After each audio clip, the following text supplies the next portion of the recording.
Hi all. In this video, we're going to discuss how to write the introduction. So this is the general structure of an introduction. In paragraph 1, we introduce our research question, why it's important, and how it relates to the existing literature. In paragraph 2, we introduce the previous literature and then develop the economic rationale behind our research question.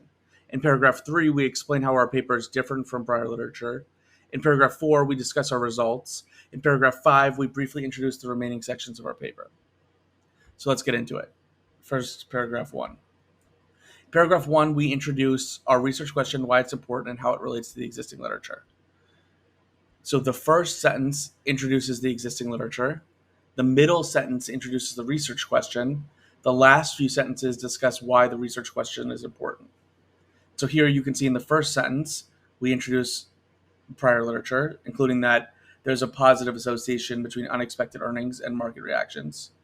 Then in the middle sentence, we discuss our research question, which is substantially less research has been directed to the problem of assessing whether investors react differently to a dollar surprise in revenues than to a dollar surprise in earnings, and whether value and growth companies experience differential reactions to sales and earnings surprises.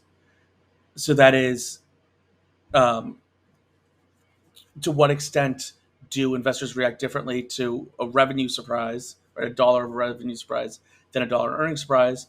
And then, moreover, to what extent do investors react differently to a dollar in earnings or revenue surprise at a growth company versus a dollar of revenue or earnings surprise at a value company? And then in the final few sentences, we discuss why that research question is important. The purpose of this study is to shed light on the differential market reactions to revenue earnings surprises in various contexts, the extent to which investors respond to sales/earnings surprises at value firms versus growth firms may help us better understand the incentives that managers at value firms versus growth firms face, including the strength of the incentive to manage earnings. And so in this last sentence here, we're basically saying the reason why we care about this research question that's in the middle sentence is because it helps us better understand whether or not managers will manage earnings at value and growth firms. And earnings management is basically where you try to walk down the estimates. So you tell the analyst, like, we're going to do worse than we previously said, or worse than you might think. And as a result, the analysts lower their estimates. And then by the time you come to the earnings announcement, because you lowered your estimates, the company can now beat the earnings estimates and beat the revenue estimates. And of course, if there's a strong market reaction to an earnings beat, then they're going to have more incentive to walk it down than if there's really no reaction to an earnings beat. And so anyway, it helps us better understand the incentives around doing this sort of earnings management. So in paragraph 2, we introduce the previous literature and discuss the economic rationale behind our research question. So in the first few sentences, we introduce related prior literature. So in particular, we say discounted cash flow valuation models imply that investors should react more strongly to earnings surprises that are more persistent than earnings surprises that are more transient. Indeed, the earnings response coefficient literature, Ghosh et al. 2005, Ali et al. 1992, DeChao and Good 2006, find that firms with more persistent earnings face higher earnings response coefficients. Earnings response coefficients is just the extent to which the market reacts after an earnings announcement or an unexpected earnings surprise. And so if the earnings are more persistent, then there will be a bigger reaction. If the earnings are less persistent, then there'll be a smaller reaction. In the next few sentences, we explain our finding, and this is what we do here. We provide below evidence that there's a positive association between both revenue surprise and the subsequent 3-day return following an earnings announcement, and earnings surprise and the subsequent 3-day return following an earnings announcement. So that's where we describe our finding. Furthermore, both sales and earnings surprises may have differential implications for value and growth firms.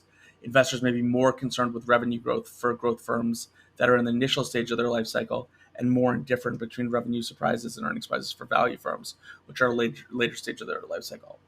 So in this case, what we're doing in the last few sentences is explaining why there may be differential reactions to value versus growth. And in particular, it's because value firms are later in their life cycle as firms, and growth firms are earlier in their life cycle. And if you want to develop on this point in your own papers, you're welcome to do so, and that might be a good idea. In paragraph 3, we explain how our paper is different from prior literature. And in particular, we say in prior literature, including Swaminathan and Weintraub, papers use the difference between actual sales slash earnings and value line sales slash earnings forecast to measure a firm's earnings revenue surprise. By contrast, in our paper, we utilize analyst forecasts, seasonal random walk, and random walk to do so. Multiple analyst forecasts of both earnings and revenues have been available to investors in recent years. A more precise measurement of the surprise in revenues is feasible for many firms than for one forecast from Value Line, enabling a better proxy for market expectations of revenues and earnings. In this study, we measured the surprise in revenue and earnings and assess the differential market reactions to growth versus value firms. So what we're doing here is basically just describing how we're different from prior literature. And we say, our study uses multiple analyst forecasts, whereas prior literature, including Swaminathan and Weintraub 1991, used just value line. In paragraph 4, we discuss our results. So in particular, in the first couple sentences, we describe the results of table 2 and the results of table 3. So we say we first show that there is a positive association between both revenue surprises and the subsequent 3-day returns and earnings surprises and the subsequent 3-day returns. We next show that investors react significantly more strongly to $1 of sales earnings surprise in the case of growth companies than in the case of value firms. And then in the next sentence, what we do is we describe what we'll do in a future draft of the paper in terms of running an additional test. And we say in a future draft of this paper, we also intend to measure the market reactions to negative sales surprises combined with positive earnings surprises for all firms, growth firms, and value firms. And then we go on to describe how our findings may affect other literature. And we say these differential market reactions to revenue and earnings surprises indicate the different attributes investors attach to revenue and earnings items in general, and the specific company context, that is growth or value in particular. These differential reactions are likely to have implications for financial statement analysis and for studies of earnings quality and earnings management. So again, we're just saying why our research question is important, and the answer is because it impacts other literature, including earnings quality, and other literature, including earnings management. In paragraph 5, we briefly introduce other sections of our paper. We say the next section is a literature review. Section 3 describes the data. Section 4 describes my results. And the last section concludes. Anyway, so this is how to write an introduction. This is based off the paper Erder 2003. And I hope you all found this video helpful, and I'll see you in the next video.